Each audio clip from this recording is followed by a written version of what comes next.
The rain hit Zara's face like cold bullets as she watched her entire life being thrown onto the sidewalk. Her mattress landed with a wet thud, followed by her grandmother's medicine bottles that scattered and rolled into the gutter. The landlord, Mr. Johnson, stood in the doorway of the rundown apartment building, his arms crossed and his face showing no mercy. "Please, Mr. Johnson," Zara begged, her voice barely heard over the storm. "My grandmother can't be out in this weather. She's sick. Just give me one more week." "You've had 3 weeks already, girl," he said, shaking his head. "I got bills to pay too. You owe me 2 months' rent plus late fees. That's $1,800 you don't have." Zara felt her world crumbling around her. She looked at her grandmother, Mrs. Williams, who sat in her wheelchair by the building entrance, coughing and shivering. The old woman's brown eyes were filled with worry, but she tried to smile at Zara to show she was okay. "Grandma, I'm so sorry," Zara whispered, kneeling beside the wheelchair and taking her grandmother's cold hands. "I thought the job at the cleaning company would pay more. I thought." "Baby girl, it's not your fault," her grandmother said softly. "We'll figure something out. We always do."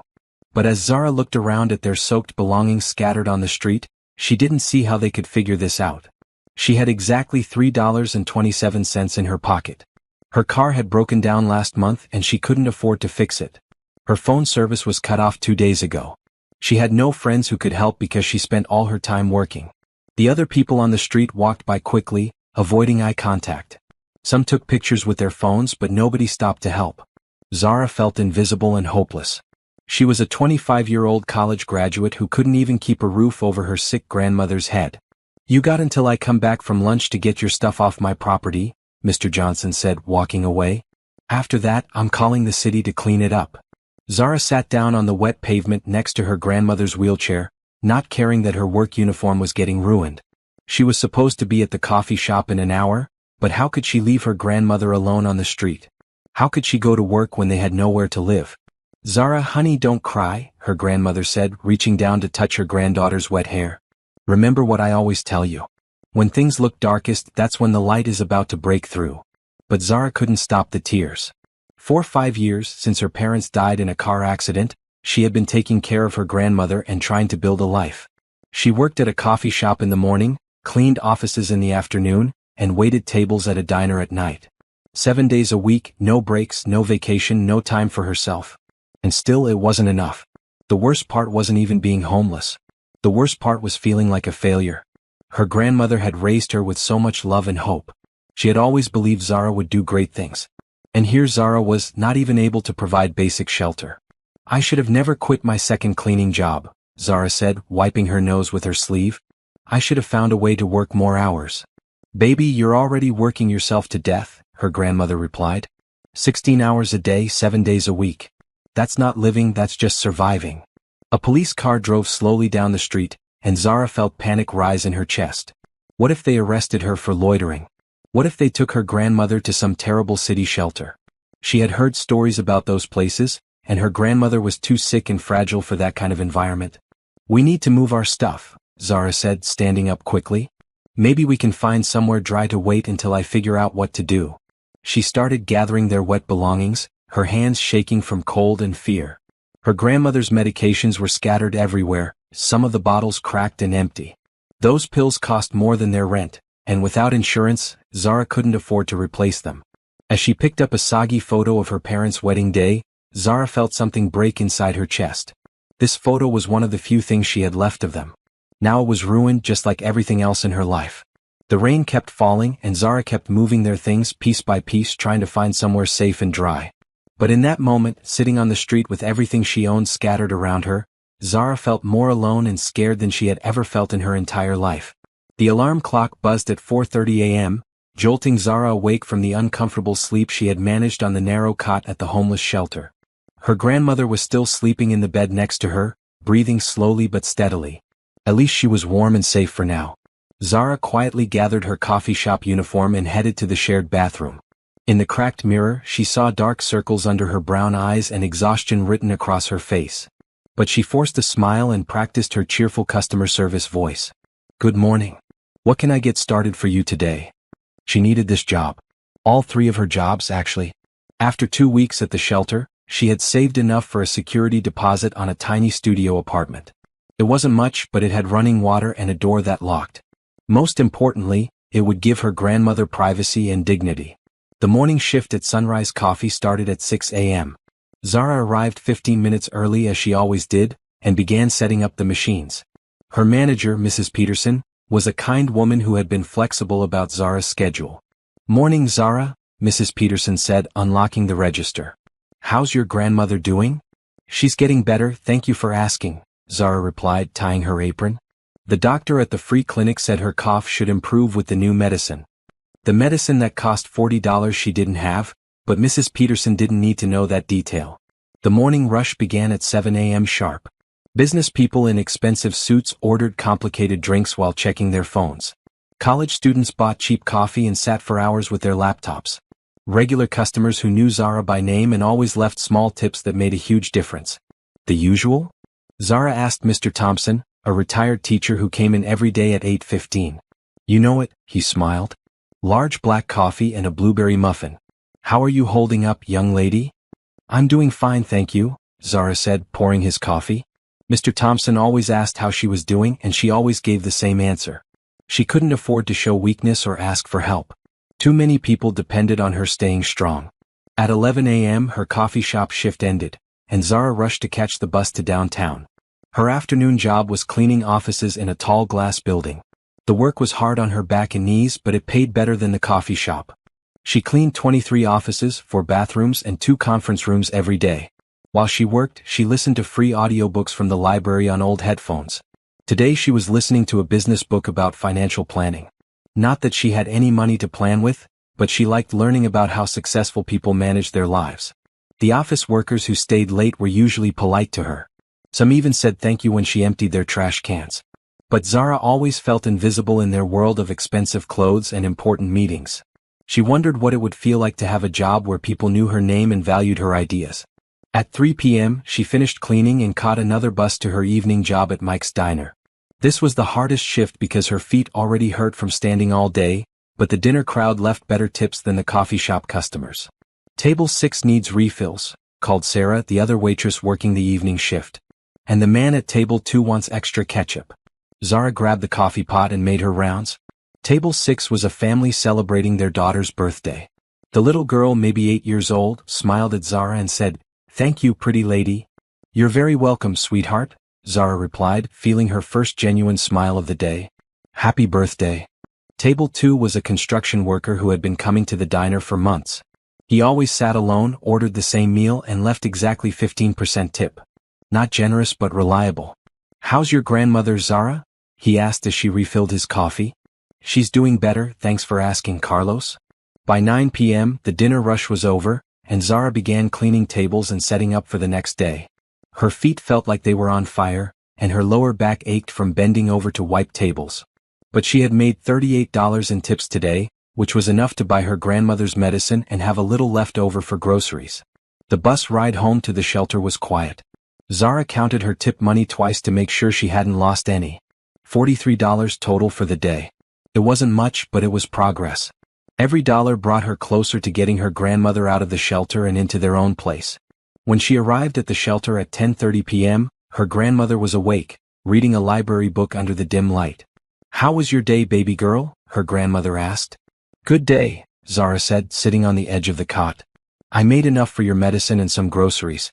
We're getting closer to having our own place." "I'm proud of you," her grandmother said, taking Zara's hand. "You work so hard. But don't forget to take care of yourself too." Zara nodded, but they both knew she couldn't afford to take care of herself right now. Every dollar went towards survival and their future apartment. There was no money for new shoes, even though hers had holes in the soles. No money for her own medicine when she got sick. No money for anything that wasn't absolutely necessary. As she lay down on the narrow cot, Zara thought about the business audiobook she had listened to while cleaning offices. The author talked about setting goals and working toward dreams. But what did you do when your only dream was basic survival? What did you do when working 3 jobs still wasn't enough to live with dignity? Tomorrow would be another 16-hour day, another chance to earn enough to keep going. Zara closed her eyes and tried to rest, knowing that 4:30 a.m. would come quickly. 3 weeks later, Zara finally had enough money saved for the studio apartment. She had signed the lease that morning and would move in over the weekend. For the first time in months, she felt a small spark of hope as she walked to her morning shift at Sunrise Coffee. The autumn air was crisp, and the leaves were turning beautiful shades of red and gold. Zara allowed herself to enjoy the short walk from the bus stop to the coffee shop. In just 2 days, her grandmother would have her own bed again, her own bathroom, her own space. As she approached the coffee shop, Zara noticed a man in a wheelchair positioned near the entrance. He appeared to be in his early 30s with dark hair and wearing worn clothes. His left leg was obviously injured, wrapped in bandages, and he had a small cardboard sign that read, "Please help, God bless." Zara had walked past many people asking for money during her years of struggling in the city. She usually had to keep walking because she barely had enough for herself and her grandmother. But today felt different. Today she had hope, and hope made her want to share whatever she could. She stopped in front of the man and looked at him carefully. He had kind eyes despite the obvious pain he was in. His clothes were clean but very old, and his wheelchair looked like it came from a hospital donation program. "Good morning," Zara said softly. The man looked up, surprised that someone had actually stopped to speak to him instead of just dropping money and walking away. "Good morning," he replied. His voice was gentle and educated, which seemed unusual given his circumstances. Zara reached into her pocket and pulled out her small collection of bills and coins. She had $7.50 to last until her next paycheck, but something about this man's situation touched her heart. Maybe it was because she knew what it felt like to be overlooked and forgotten. "I don't have much," Zara said, pulling out $3. "But I wanted to give you something." The man's eyes widened as he looked at the money in her hand, and then back at her face. "Are you sure? You look like you might need this yourself." Zara smiled at his concern for her welfare. When was the last time someone had worried about whether she could afford to give money away? "I'm sure," she said, placing the bills in his hand. "Everyone deserves kindness." "Thank you," the man said, his voice thick with emotion. "You have no idea how much this means to me." Zara was about to continue into the coffee shop when she remembered the lunch her grandmother had packed for her that morning. It was just a peanut butter sandwich and an apple, but it was food. "Wait," she said, reaching into her bag. "Are you hungry? I have a lunch I can share." The man stared at her for a long moment, as if he couldn't believe what he was hearing.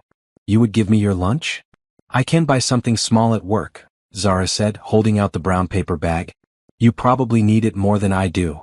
"What's your name?" the man asked, accepting the bag with trembling hands. "Zara. Zara Williams." "Oh, my name is Ethan," he said. "Ethan Cross." "Nice to meet you, Ethan," Zara said, checking her watch. "I have to get to work, but I hope your day gets better." "Wait," Ethan called as she started to walk away.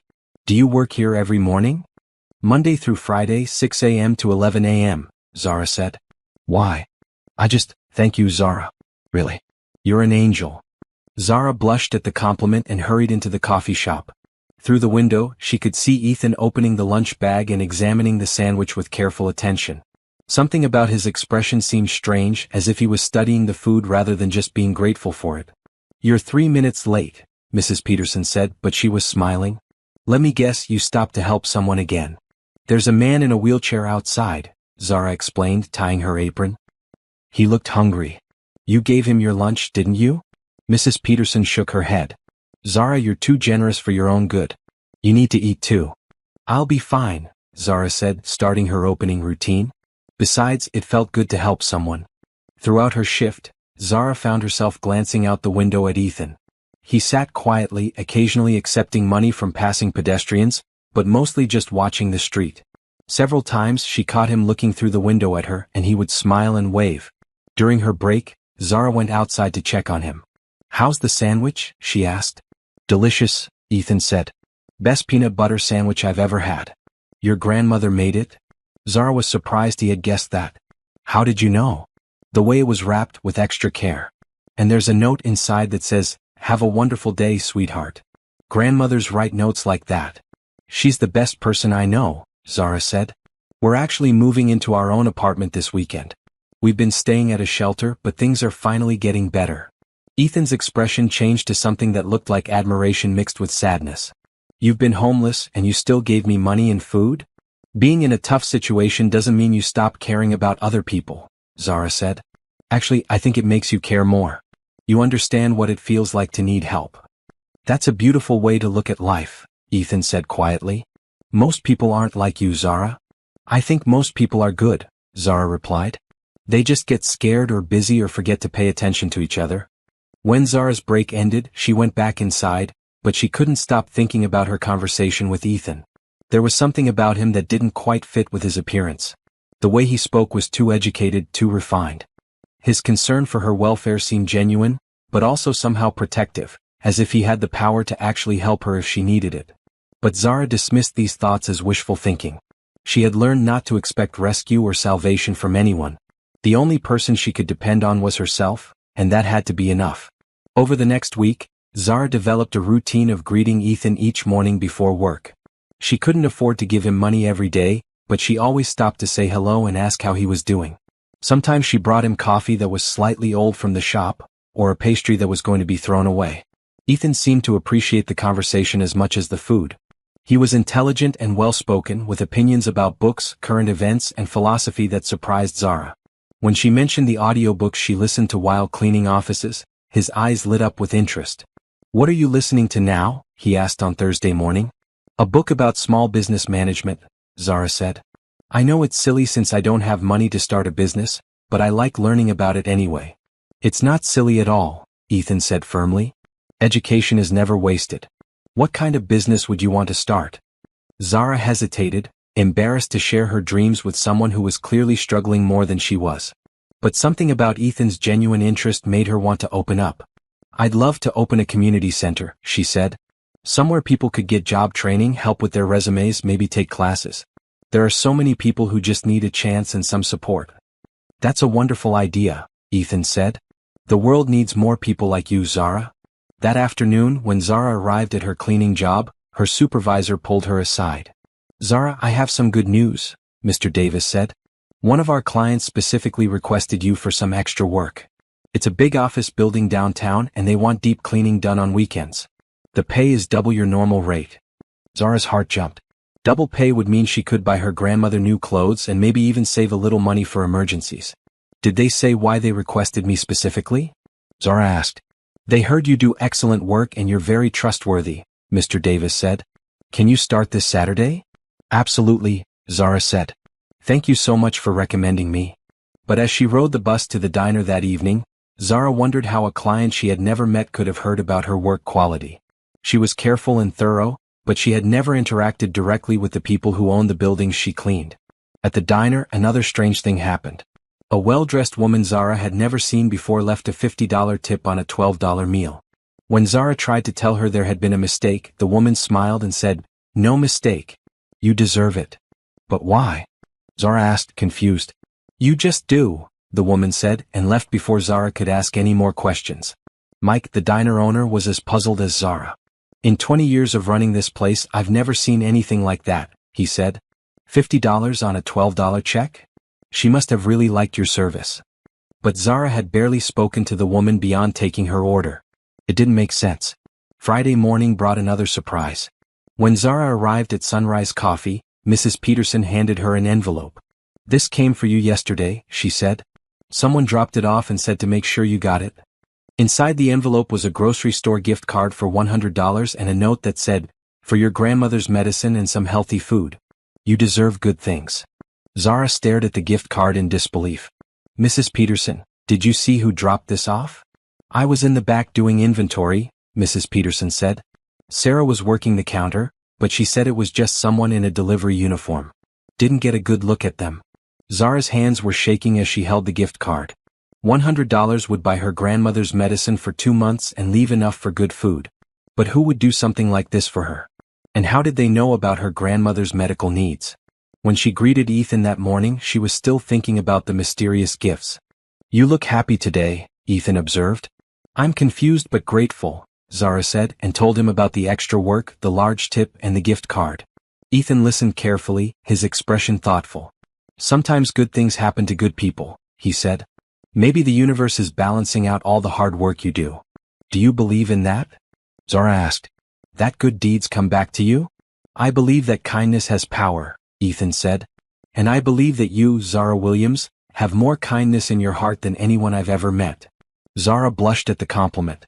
"You're very sweet, Ethan. I hope things get better for you too." "They already are," he said, looking directly into her eyes. Meeting you has made them better." There was something in his voice that made Zara's heart skip a beat. She had been so focused on survival that she hadn't thought about romance or relationships in years. But the way Ethan looked at her, with such warmth and admiration, made her remember that she was still a young woman with feelings and dreams beyond just paying rent. "I should get to work," she said, suddenly shy. "Zara," Ethan called as she walked toward the coffee shop door. "Be careful with that extra cleaning job. Make sure you're safe in those empty buildings." His concern touched her, but it also seemed oddly specific. How did he know she would be alone in empty buildings?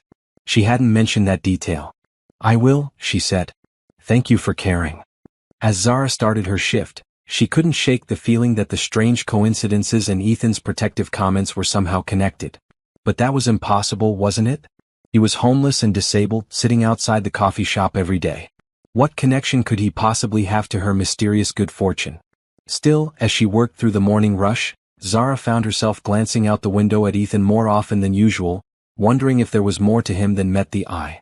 The weekend cleaning job turned out to be at Cross Industries, one of the most prestigious office buildings in the city. Zara had seen the gleaming 40-story tower from the bus many times but never imagined she would be inside it. The security guard, an older man named Frank, let her in through a side entrance at 6 a.m. Saturday morning. "You'll be working on floors 30 through 35, Frank explained as they rode the elevator up. "Executive offices.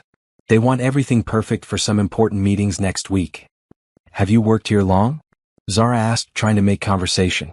15 years, Frank said. "Good company to work for. The CEO really cares about his employees. Gives out bonuses, pays for their kids' college, stuff like that. Not many bosses like him." The elevator opened onto the 30th floor and Zara gasped. She had never seen offices this beautiful. Floor-to-ceiling windows offered stunning views of the city. The furniture was elegant and expensive-looking. Fresh flowers sat on reception desks, and original artwork hung on the walls. "Pretty fancy, huh?" Frank said.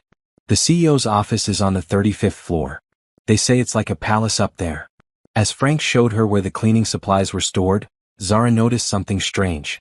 On the reception desk of the 31st floor, there was a small framed photo that looked familiar. She moved closer and realized it was a picture of the coffee shop where she worked. "Frank, why would there be a picture of Sunrise Coffee in this office?" she asked. Frank looked at the photo and shrugged. "Beats me.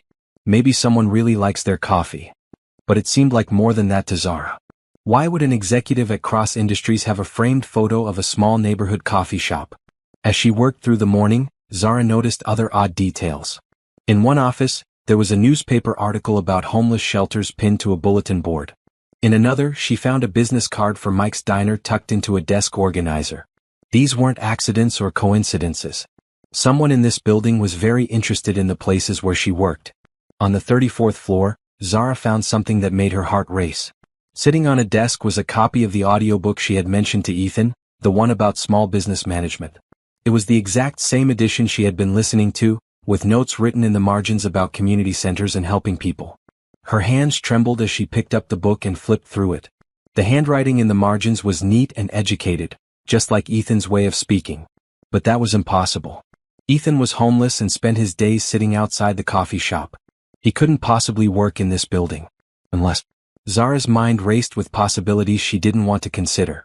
What if Ethan wasn't who he claimed to be? What if the mysterious gifts and job opportunities weren't coincidences?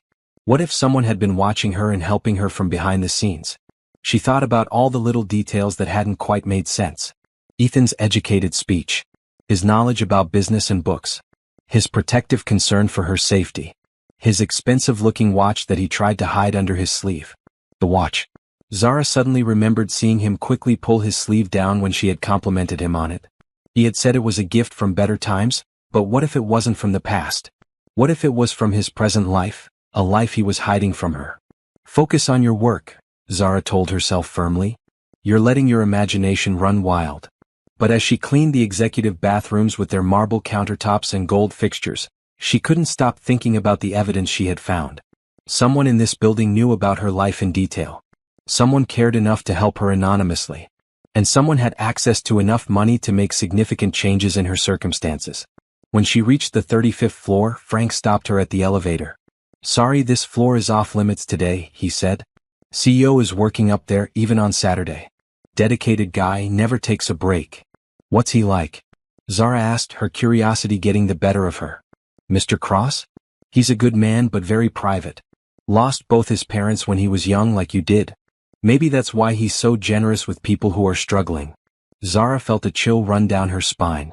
How did Frank know about her parents? She had never mentioned them to anyone at work except Mrs. Peterson, and only briefly. How do you know about my parents? She asked. Frank looked confused. Did I say something about your parents? I don't think maybe I'm mixing you up with someone else. Sorry, kid. But Zara could see in his eyes that he knew he had said too much. Someone had been talking about her personal life in this building. Someone knew her story and was taking a special interest in her situation. As she finished her work and prepared to leave, Zara made a decision. She was going to find out who was behind the mysterious help she had been receiving. And she was going to start by taking a much closer look at Ethan Cross, the homeless man who might not be as homeless as he appeared.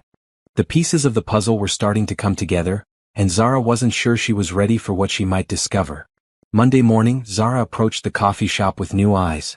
She had spent the entire weekend thinking about the strange coincidences and the evidence she had found at Cross Industries. Now she was determined to get answers. Ethan was in his usual spot by the entrance, but today Zara noticed things she had missed before. His wheelchair, while old-looking, had high-quality components that would be expensive to replace. His clothes were worn but made from good fabric that had aged well. Most importantly, he was reading a Wall Street Journal, which seemed like an unusual choice for someone begging on the street. Good morning, Ethan, Zara said, stopping in front of him. Good morning, beautiful Zara, he replied, quickly folding the newspaper. How was your weekend? Interesting, Zara said, watching his face carefully. I worked at this amazing office building downtown. Cross Industries. Have you heard of it? For just a split second, Ethan's expression changed. It was barely noticeable, but Zara caught it. Surprise, followed by something that looked like panic, followed by a carefully composed neutral face. I think I've heard the name, he said casually. Big company, right? Very big, Zara said. They have 40 floors and beautiful offices. The CEO must be incredibly successful. I'm sure he works very hard, Ethan said, not meeting her eyes. Ethan, can I ask you something personal? Of course. What did you do before this? Zara gestured toward his wheelchair and the cardboard sign. Ethan was quiet for a long moment, and Zara could see him thinking carefully about his answer. I worked in business, he said finally. Corporate world. It wasn't very fulfilling. What kind of business? Management consulting, he said quickly. Boring stuff. Numbers and reports. But something about his answer felt rehearsed, like he had prepared this story in advance.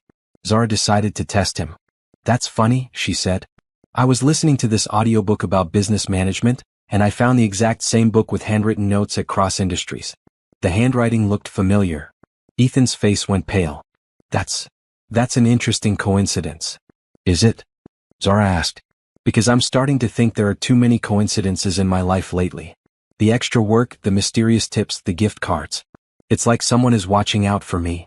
Maybe you just deserve good things, Ethan said, but his voice sounded strained. Or maybe someone is helping me and doesn't want me to know about it, Zara said, sitting down on the bench next to his wheelchair. Someone who knows where I work, what I need, and has enough money to make a real difference. Ethan looked away, staring down the street as if he was looking for an escape route. Ethan, who are you really? Zara asked gently. I'm just a guy who sits outside your coffee shop, he said, but his voice was barely a whisper. A guy who reads the Wall Street Journal and wears an expensive watch and knows things about business that most homeless people wouldn't know. Ethan's hand automatically moved to his wrist, where his sleeve had ridden up slightly to reveal the edge of what looked like a very expensive timepiece. Zara, he started, then stopped. I'm not angry, Zara said. But I need to know the truth.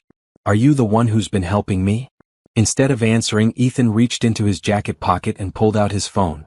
It wasn't the old, cracked phone that someone in his apparent situation would carry. It was the newest model in perfect condition. I have to make a call, he said, dialing a number from memory. Frank, it's me, he said when someone answered. The girl working the weekend cleaning shift. Yes, Zara, she's asking questions. No, don't do anything yet. I'll handle it. Zara's heart was pounding as she listened to the conversation. Frank from building security. The building where she had found all those clues about her life. When Ethan hung up, he looked at her with an expression that was part guilt, part fear, and part something that might have been relief. You know Frank, Zara said. It wasn't a question. Yes. And you know about the cleaning job at Cross Industries? Yes. Because you arranged it. Ethan nodded slowly, unable to meet her eyes. Who are you? Zara whispered. I'm someone who made a very big mistake, Ethan said. And I'm someone who fell in love with the most amazing woman I've ever met. Love. He had said love. Despite all her confusion and the growing sense that her entire recent life had been manipulated, Zara felt her heart skip a beat at those words. Tell me everything, she said. Please. I need to understand. Ethan looked around the busy street, where people were walking past them on their way to work, completely unaware of the life-changing conversation happening on the bench by the coffee shop. Not here, he said. Tonight, after your shift at the diner. Meet me at the park across from Mike's place. I'll tell you everything, I promise. How do I know you'll tell me the truth? Because I care about you too much to keep lying, Ethan said. And because you deserve to know who you've been so kind to. Zara stood up, her mind spinning with questions and possibilities. If you've been lying about everything, how do I know you really care about me? Because, Ethan said, looking directly into her eyes, I've never met anyone who would give their last $3 to a stranger. I've never met anyone who would share their lunch when they don't know where their next meal is coming from. I've never met anyone with your heart, Zara. And that's not something I could fake or manipulate. As Zara walked into the coffee shop to start her shift, she realized that her life was about to change completely. Tonight, she would finally learn the truth about Ethan Cross and why a disabled homeless man had the power to arrange jobs and give away money like he owned the world. All day, Zara could barely concentrate on her work. During her coffee shop shift, she kept glancing out the window at Ethan, who seemed more nervous than usual. He was checking his phone constantly and kept looking around as if he was expecting someone. At the cleaning company, Zara asked Mr. Davis more questions about the Cross Industries job. The client who requested me specifically, she said. Can you tell me their name? Let me check the paperwork, Mr. Davis said, flipping through a folder. Here it is. The request came from, that's funny. What's funny? It just says E. Cross. No first name, no title. And the payment came from a company credit card, not a personal check. Usually when someone requests a specific cleaner, it's more personal than that. E. Cross. Ethan Cross. It was all starting to make sense, but Zara still didn't understand how or why. That evening at the diner, Zara was distracted and made several mistakes. She brought the wrong order to table 3, forgot to refill coffee at table 7, and dropped a plate of food that she had to pay for out of her tips. You okay, honey? Asked Sarah, the other waitress. You seem somewhere else tonight. Just tired, Zara said, but she was actually more alert than she had been in weeks. Every nerve in her body was focused on getting through her shift so she could finally get answers. At 9:30 p.m., 15 minutes before the end of her shift, Zara looked out the diner window toward the park across the street. She expected to see Ethan waiting in his wheelchair, but the park was empty. Maybe he had changed his mind. Maybe he had decided that keeping his secret was more important than telling her the truth. Zara felt a mixture of disappointment and relief. Part of her wanted answers, but another part of her was afraid of what those answers might mean. At 10 p.m., she clocked out and walked slowly toward the park. It was dark, but the streetlights provided enough illumination to see that no one was there. Zara sat down on a bench and waited, checking her phone for the time every few minutes. At 10:15, she was about to give up when she heard footsteps approaching from the street. But when she looked up, the person walking toward her wasn't in a wheelchair. It was Ethan, walking normally on both legs, carrying his wheelchair like it weighed nothing. Zara's mouth fell open as she watched him approach. He was taller than she had realized, probably over 6 feet. His leg that had been injured moved perfectly normally. The man she had been giving money and food to for weeks had been lying about his most basic physical condition. I can explain, Ethan said, stopping about 10 feet away from her bench. You can walk, Zara said, her voice barely a whisper. Yes. You're not disabled. No. And you're not homeless. No. Zara stood up from the bench, her legs feeling shaky. Then who are you? My name really is Ethan Cross, he said, setting the wheelchair down and taking a step closer. And I'm the CEO of Cross Industries. Even though she had started to suspect this, hearing him say it out loud was like being hit by lightning. The homeless man she had been helping was actually one of the wealthiest people in the city. Why? Was all she could manage to ask. Because I needed to know, Ethan said. I needed to know if there were still good people in the world. Real people. People who would help someone without expecting anything in return. So this was all a test? Zara felt anger rising in her chest. My kindness was some kind of experiment for you? No, it started that way, but it became something completely different, Ethan said quickly. Zara, please let me explain everything. Start talking, Zara said, crossing her arms. 6 months ago, I found out that my fiancé was only marrying me for my money, Ethan began. I hired a private investigator and learned that she had been planning to divorce me immediately after the wedding and take half of everything I owned. When I confronted her, she laughed and said that all women would do the same thing. She said that rich men could never trust anyone because money corrupted every relationship. Zara felt some of her anger soften into sympathy, but she kept her arms crossed. I became obsessed with the idea that she was right, Ethan continued. That money made it impossible to know who really cared about me as a person. So I decided to test it. I started disguising myself as a homeless person in different parts of the city, just to see how people would treat me when they thought I had nothing to offer them. And most people ignored you, Zara guessed. Most people walked past like I was invisible. Some people gave me money but looked disgusted while they did it. A few people were actively cruel, telling me to get a job or stop being lazy. But then you met me. Then I met you, Ethan said, his voice becoming softer. And you changed everything I thought I knew about people. Zara wanted to stay angry, but she could hear the sincerity in his voice. Still, she had been deceived for weeks. So you decided to help me because I passed your test? She asked.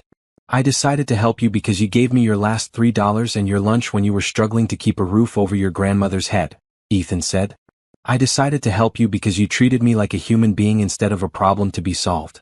I decided to help you because you have the most beautiful heart I've ever encountered. And you decided to lie to me because?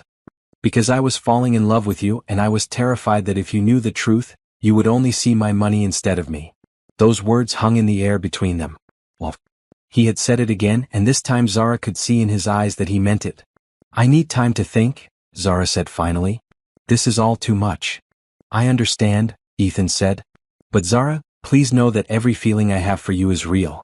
The money, the deception, the wheelchair, all of that was fake. But my feelings for you are the most real thing in my life. As Zara walked away from the park, her mind was spinning with confusion, anger, hurt, and something that might have been love. The man she had been falling for was both exactly who she thought he was and completely different from who she thought he was. And tomorrow she would have to decide what to do with the truth. Zara barely slept that night. She lay in the small studio apartment she and her grandmother now shared, staring at the ceiling and trying to process everything Ethan had told her. Every few minutes, her emotions would shift from anger to confusion to hurt to something that felt dangerously like love. You're awake, aren't you, baby girl? Her grandmother's voice came softly from the other bed. I'm sorry if I woke you up, Grandma. You didn't wake me. I can tell when something's bothering you. Want to talk about it?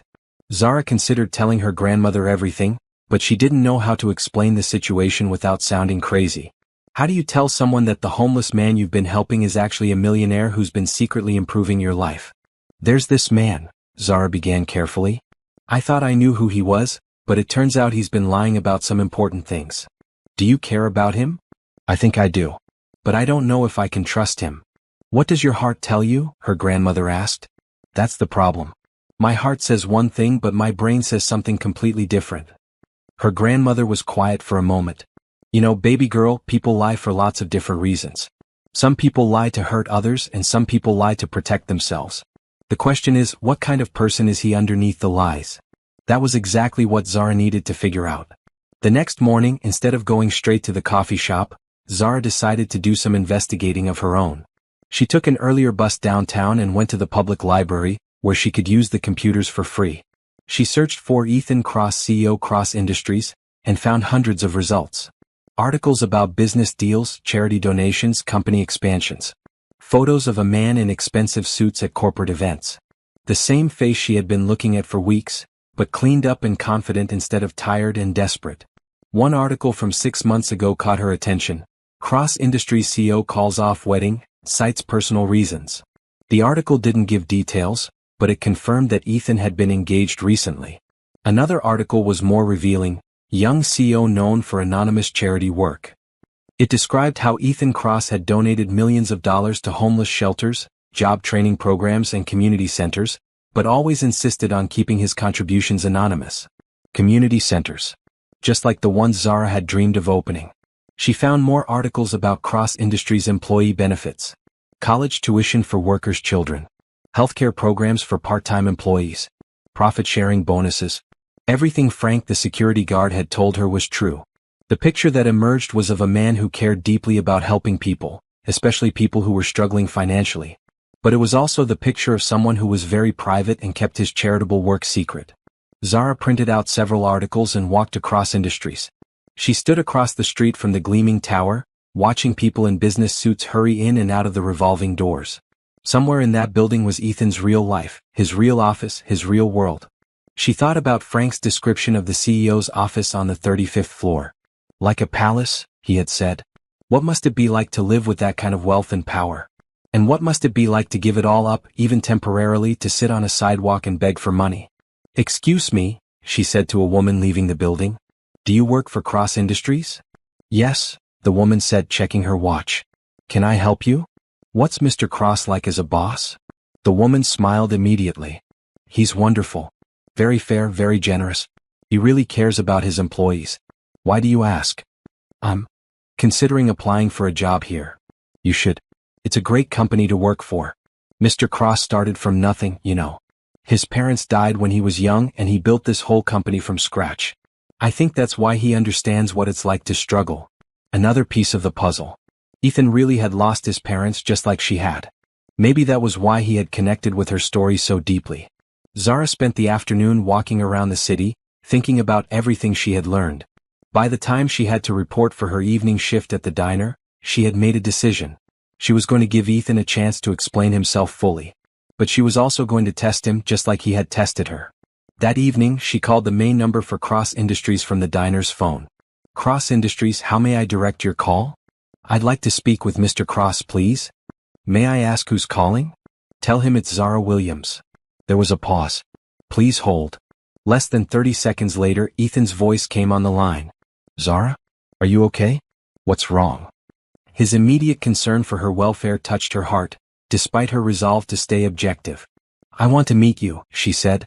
"The real you. In your real office." "Are you sure?" "Tomorrow after my coffee shop shift. 11:30 a.m. "I'll have Frank bring you up," Ethan said. "Zara?" "Yes. Thank you for giving me a chance." As Zara hung up the phone, she realized that tomorrow would change everything. She was about to see Ethan's real world, and he was about to see whether she could accept the man behind the deception. The next morning, Zara told Mrs. Peterson she needed to leave work a few minutes early for a doctor's appointment.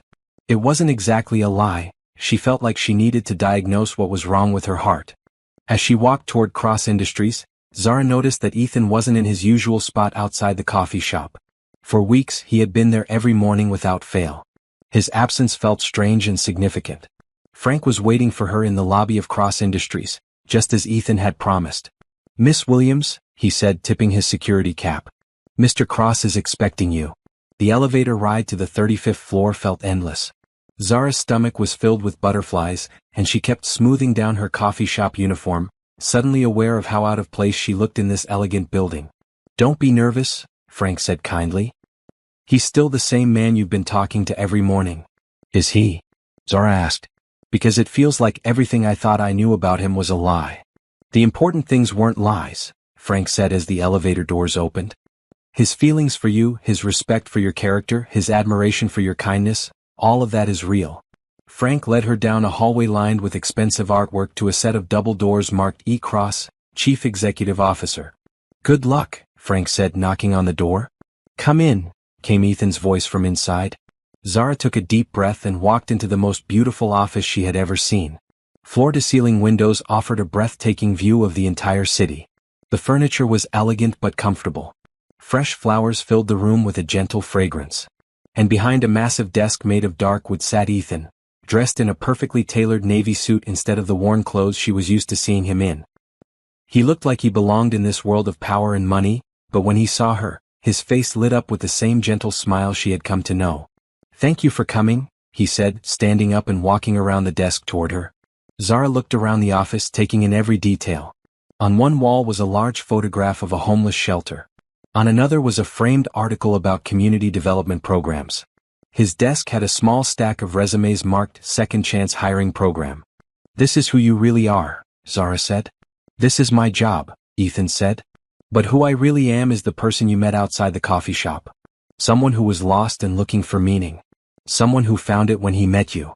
Don't, Zara said, holding up her hand. Don't make this about me. This is about you lying to me for weeks. This is about you manipulating my life without my knowledge or consent. You're right, Ethan said, sitting down on the edge of his desk. And I'm sorry. I know that doesn't fix anything, but I need you to know how sorry I am. Why should I believe anything you say now? Zara asked. How do I know this isn't just another performance? Because I'm going to give you something that proves how I really feel about you, Ethan said, reaching into his desk drawer. He pulled out a legal document and handed it to her. Zara looked at the heading, Irrevocable Trust for Community Development Beneficiary, Zara Williams. What is this? She asked, scanning the pages. It's a trust fund worth $5 million, Ethan said. For you to start the community center you dreamed about. The money is yours whether you ever speak to me again or not.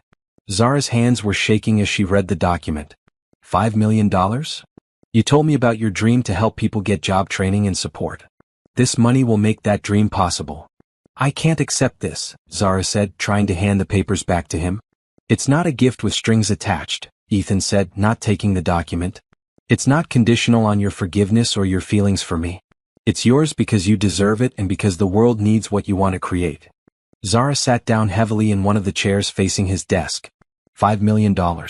More money than she had ever imagined having. Enough to change not just her life but the lives of hundreds of other people. This is too much, she said. For me it's a tax write-off, Ethan said. For you, it's a chance to help people the way you helped me. How did I help you? You were never really homeless or disabled. You helped me remember that good people exist, Ethan said, moving to sit in the chair next to hers. You helped me understand that kindness isn't motivated by what someone can give you in return. You helped me find hope again. And then you lied to me about who you were. Yes. And I'll regret that for the rest of my life. Zara looked out the window at the city spread below them. Somewhere down there was her grandmother, probably taking her afternoon nap in their tiny studio apartment. Somewhere down there were people like she used to be, working multiple jobs, struggling to pay rent, feeling invisible and forgotten. Why are you really giving me this money? She asked. Because I love you, Ethan said simply. And because I want you to have the life you deserve, whether that life includes me or not. You can't buy love, Ethan. I'm not trying to. If I were trying to buy your love, I would have revealed who I was weeks ago and impressed you with expensive gifts. Instead, I fell in love with you while pretending to be someone who had nothing to offer. Zara looked at him carefully, searching his face for signs of deception or manipulation. But all she saw was sincerity, vulnerability, and something that looked like genuine love. I need time, she said finally. This is all too much to process. Take all the time you need, Ethan said. The trust is yours regardless. And Zara? Yes. I won't be outside the coffee shop anymore. I won't contact you or try to influence your decision. When you're ready to talk, you know where to find me. As Zara left the office with the trust documents in her hands, she realized that everything in her life had just changed. She had the power to fulfill her dreams and help countless people. But she also had to decide whether she could forgive the man who had made it possible.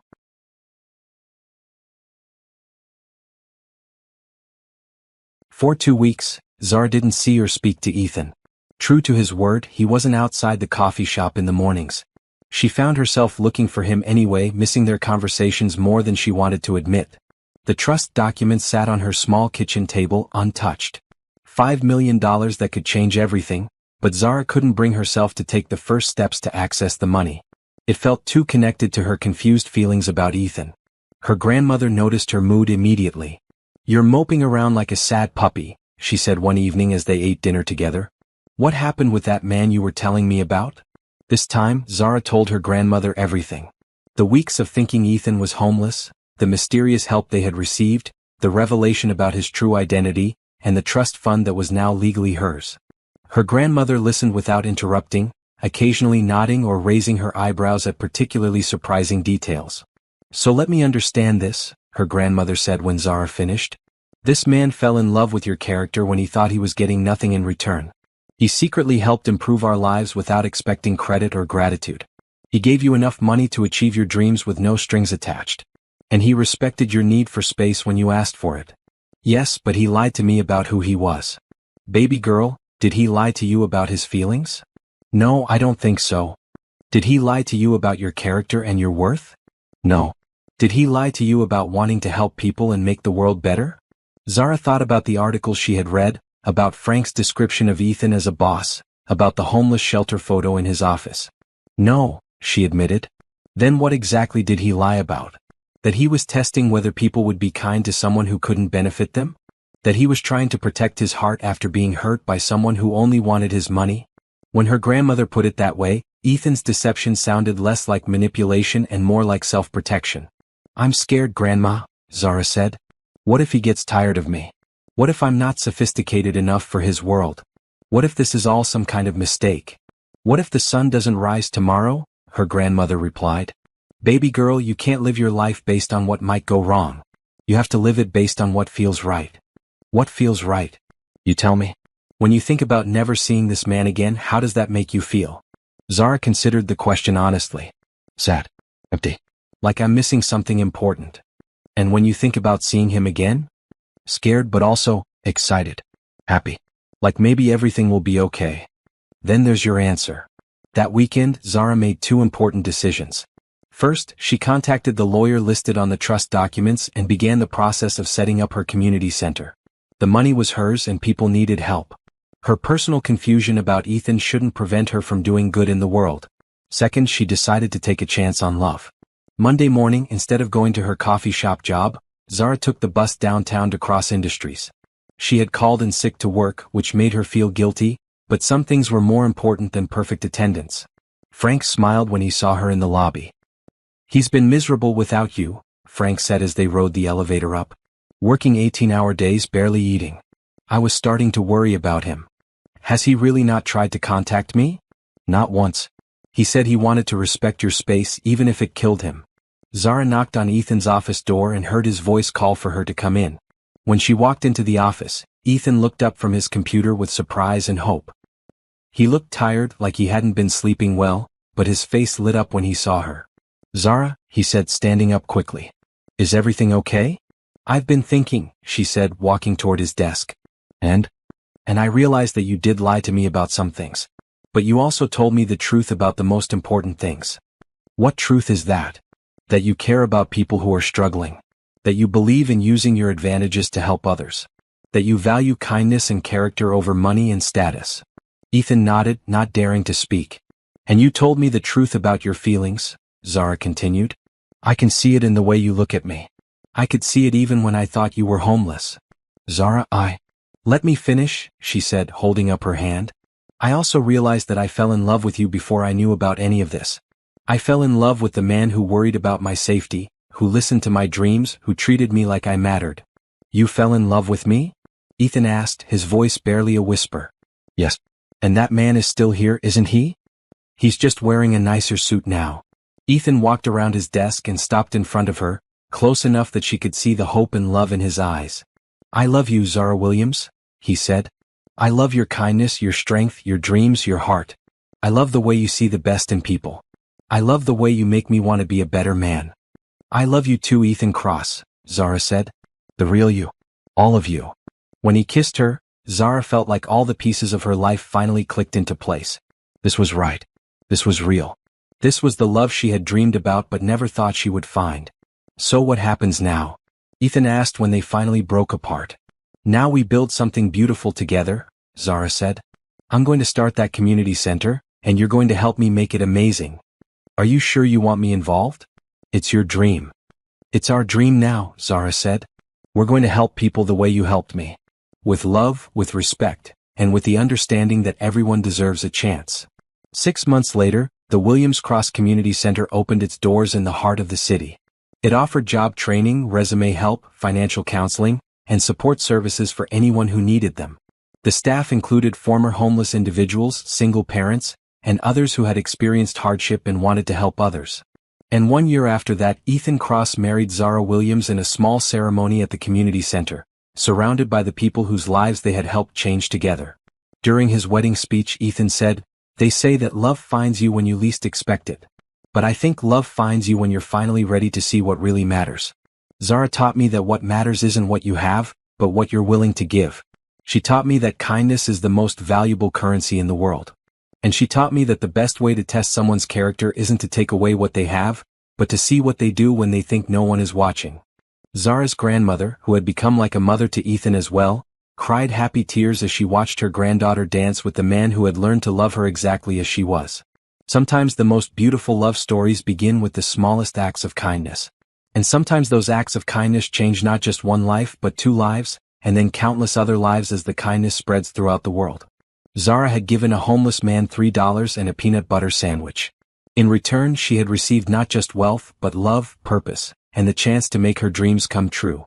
But the greatest gift of all was learning that real love, the kind that lasts forever, is built on seeing and accepting each other's true hearts, no matter what circumstances might temporarily disguise them.